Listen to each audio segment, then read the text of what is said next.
پہلے میں یہاں یہ بتا دوں کہ غیر مسلم اعتراض کرتے ہیں کہ اسلام نے عورت کی توہین کی ہے، اس کو کیا قرار دے دیا؟ کھیت۔ تو یاد رکھو بعض الفاظ ایک زبان میں نامناسب سمجھے جاتے ہیں مگر وہی الفاظ دوسری زبان میں نامناسب نہیں سمجھے جاتے۔ دیکھو ڈاگ ہماری زبان میں گالی ہے، گوروں کے ہاں کہا جاتا ہے کہ گالی نہیں ہے۔ گدھا ہماری زبان میں، الو ہم کسی کو بیوقوف کہنا تو کیا کہتے ہیں؟ الو، مگر دنیا کی ہر قوم میں الو کا لفظ بیوقوفی کی علامت نہیں ہے۔ تو جب ایک لفظ دوسری زبان میں آتا ہے تو ایک لفظ عزت کا لفظ ہوتا ہے مگر دوسری زبان میں آ کے وہ کیا بن جاتا ہے؟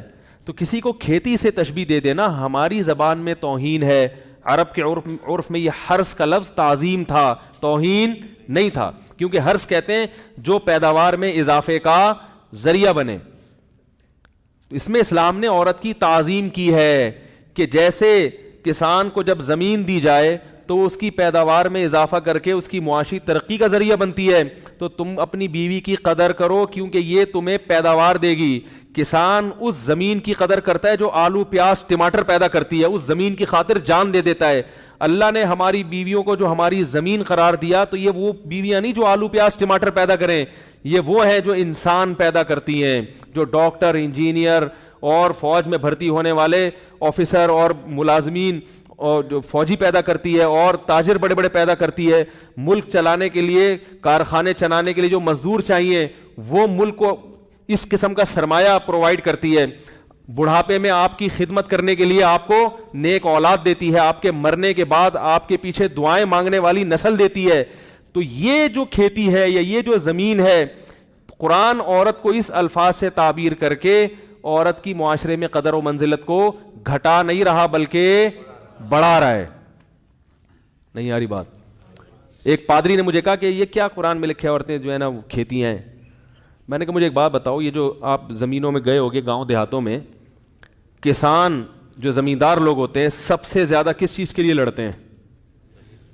بولو بھائی، زمین کے لیے۔ کیوں؟ وہ زمین ٹماٹر پیدا کرتی ہے، وہ خربوزے پیدا کرتی ہے۔ میں نے کہا کسان سے پوچھو اس کی نظر میں زمین کی قدر کتنی ہے، وہ زمین جو آلو پیاز ٹماٹر پیدا کر رہی ہے۔ تو اللہ نے بتایا ہے کہ جب کسان اپنی اس زمین کی خاطر لڑتا ہے، قتل ہو جاتا ہے، جو زمین آلو پیاز ٹماٹر پیدا کر رہی ہے، تو اس زمین کی اس سے بھی زیادہ قدر کرو جو انسانوں کی صورت میں پیغمبروں کو پیدا کر رہی ہے، علماء صالحہ کو پیدا کر رہی ہے، مبلغین کو پیدا کر رہی ہے، کارخانے چلانے والے مزدوروں کو پیدا کر رہی ہے، کاروبار کرنے والے تاجروں کو پیدا کر رہی ہے، گھر بسانے والی بچیوں کو پیدا کر رہی ہے، بڑھاپے میں ماں باپ کا سہارا بننے والی اولادوں کو پیدا کر رہی ہے۔ تو اللہ تعالیٰ مرد کے دل میں عورت کی عزت بڑھا رہے ہیں، ان الفاظ سے عورت کی عزت گھٹا نہیں رہے ہیں۔ بات آ رہی ہے سمجھ میں کہ نہیں آ رہی ہے؟ کیونکہ معاشرے میں جتنے بھی کارآمد لوگ پیدا ہوئے ہیں یہ پیدا کیے کس نے؟ کس کے بطن سے پیدا ہوئے ہیں؟ یہ تکلیف کس نے اٹھائی ہے؟ عورت نے۔ کسی نے سوال کیا نا کسی شخص سے کہ اللہ نے عورت میں کوئی پیغمبر کیوں نہیں بھیجا؟ ان کی نیت تھی توہین کرنے کی عورت کی کہ یار کوئی پیغمبر اللہ نے عورتوں میں نہیں بھیجا۔ تو انہوں نے کہا کوئی پیغمبر ایسا نہیں ہے جو اللہ نے عورت کے بطن کے بغیر پیدا کیا ہو، جس کو اور عورت نے بچپن میں دودھ نہ پلایا ہو اور اپنی چھاتی سے نہ لگایا ہو اور 2.5 3 سال 10 سال 15 سال تک اس کی خدمت نہ کی ہو۔ اگر وہ ماں اپنے بچے کی ایسی خدمت نہ کرتی تو پیغمبر کو وہ مقام نہ ملتا، لیکن اللہ نے تقدیر میں لکھا ہوا تھا۔ ایسا تو ہوا ہے کہ بغیر باپ کے اللہ نے پیغمبر پیدا کیا حضرت عیسیٰ کو، مگر عورت کے کوکھ کے بغیر اللہ نے کوئی پیغمبر بھی پیدا نہیں کیا۔ باپ سے محروم کر کے پیدا کیا ہے مگر ماں کے بغیر اللہ نے کوئی پیغمبر بھی پیدا نہیں کیا۔ تو عورت کا سب سے بڑا شرف قرآن کی نظر میں وہ کیا ہے کہ وہ نسل بڑھاتی ہے۔ نہیں آ رہی میرے خیال ہے بات سمجھ؟ آپ کہہ سکتے ہیں کہ چور بھی تو پیدا ہوتے ہیں، یہ جتنے چور پیدا ہوئے یہ کس نے پیدا کیے ہیں؟ بولو نا بھائی، یہ بھی تو عورتوں نے پیدا کیے ہیں۔ جتنے لٹیرے اچکے کرپٹ لوگ ہیں، یہ بھی بڑے بڑے اسلام دشمن، یہ بھی کس نے پیدا کیے؟ بولو بھائی، عورت نے۔ یہ غلط ہے۔ نبی صلی اللہ علیہ وسلم نے فرمایا کل مولود یولد علی الفطرہ فَأَبَاهُ يُهَوِّدَانِهِ أَوْ يُنَصِّرَانِهِ أَوْ يُمَجِّسَانِهِ، ہر بچہ نیک پیدا ہوتا ہے، ماحول اسے بگاڑ دیتا ہے۔ عورت کبھی خراب بچہ پیدا نہیں کرتی، ماحول یا والدین مل کے یا معاشرہ اس کو کیا کر دیتا ہے؟ چور بنا دیتا ہے۔ تو اگر کوئی بچہ چور ہے تو وہ عورت کے کھاتے میں نہیں ڈالا جائے گا، عورت کے کھاتے میں جب ڈالا جائے گا جب اس نے خود چور بنایا ہو اس کو۔ نہیں آ رہی میرا خیال ہے بات، جب اس نے چور بنایا ہو اس کو۔ تو کوئی ماں اپنے بچے کو چور بنانا نہیں چاہتی، اور اگر کوئی چور بنانے کا ارادہ ہے کسی کا پہلے سے تو وہ پیدا نہ کرے۔ ہم کب کہہ رہے ہیں کہ وہ پیدا کرے؟ ہم جو نسل بڑھانے کی ترغیب دے رہے ہیں ان لوگوں کو تھوڑی دے رہے ہیں جن کا باقاعدہ یہ ارادہ ہے کہ میں نیت کرتا ہوں شادی سے کہ دیکھیں میرے چور بچے پیدا ہوں۔ اگر آپ نے پہلے سے یہ نیت کی ہوئی ہے تو ہم نسل بڑھانے کے قائل، ہم کہہ رہے ہیں نہیں بڑھاؤ، آپ کو اجازت نہیں ہے نسل بڑھانے کی۔ ہم تو ان والدین کی بات کر رہے ہیں جو چاہتے ہیں کہ ہمارے بچے نیک پیدا ہوں۔ کیسے سمجھائیں میرے بھائی؟ قدر کر لو اس سے پہلے کہ پابندیاں لگیں، ٹھیک ہے نا؟ عورت کے مختلف روپ ہیں، بہت سارے کردار ہیں عورت کا معاشرے میں، وہ سب درست ہیں، لیکن قرآن کی نظر میں عورت کا سب سے بڑا کردار کیا ہے؟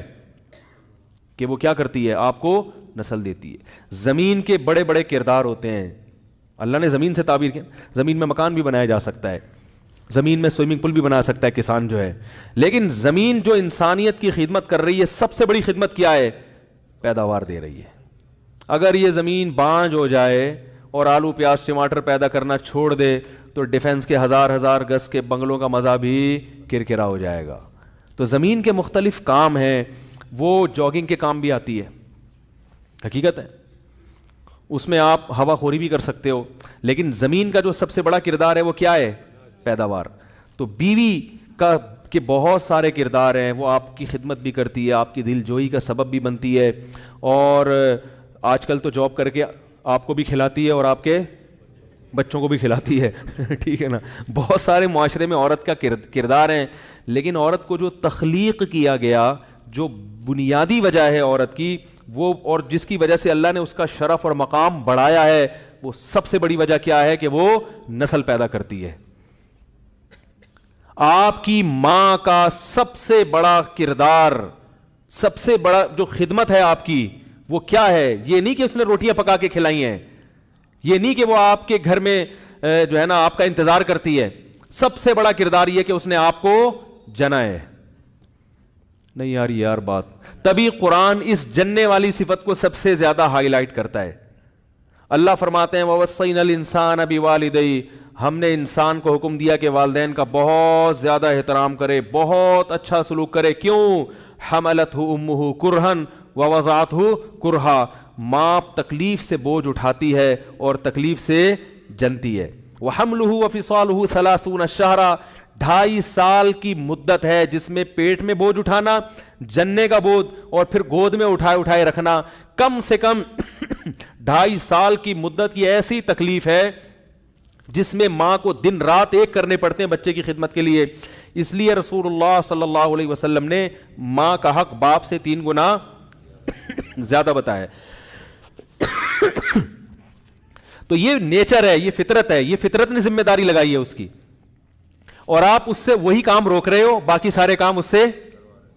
بولو بھائی، آپ بولو میری امی کی خدمت بھی کرو، حالانکہ شادی کا بنیادی مقصد آپ کی امی کی خدمت نہیں ہے۔ آپ اسے کہ روٹیاں بھی پکاؤ، میں صبح 3 پراٹھے پکا دو، چائے بنا دو، حالانکہ عورت کا بنیادی مقصد، بولو نا بھائی، کرنا چاہیے اس کو، چائے بنانی چاہیے، 3 پراٹھے کے 4 پراٹھے بنا دے، اچھی بات ہے، آپ کی اماں کے ساتھ بھی اچھا سلوک کرے، لیکن نکاح اس کے لیے وضع نہیں کیا گیا ہے۔ نکاح وضع کیا گیا ہے نسل، جو جس کے لیے شادی کی ہے وہ کام کر نہیں رہے ہیں، اس میں بریک لگا رہے ہو، باقی سارے کام عورت سے لے رہے ہو، تو یہ خدا کی قسم پاگل پنے کی دلیل ہے، یہ پاگل ہونے کی علامت ہے، کیونکہ نیچر سے بغاوت کر کے کبھی بھی سکون کا راستہ اختیار نہیں کر سکتے۔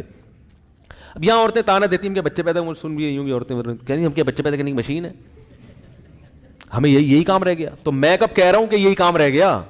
عورت کے بہت سارے کردار ہیں جن میں سب سے بڑا کردار یہ ہے، صرف یہی نہیں ہے۔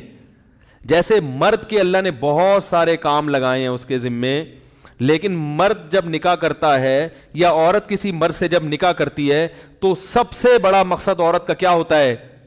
سہارا چاہیے اور معاشی، ارے بولو نا، معاشی اردو تو تھوڑی سی سیکھ لو یار، معاشی کفالت چاہیے اس کو کہ میں اپنی اولاد کی تربیت کر سکوں گھر کی چار دیواری میں سکون سے. مجھے اپنے اور میرے بچوں کا محافظ چاہیے، کیونکہ مرد کے بازوؤں میں اللہ نے طاقت اور قوت زیادہ رکھی، مجھے محافظ چاہیے.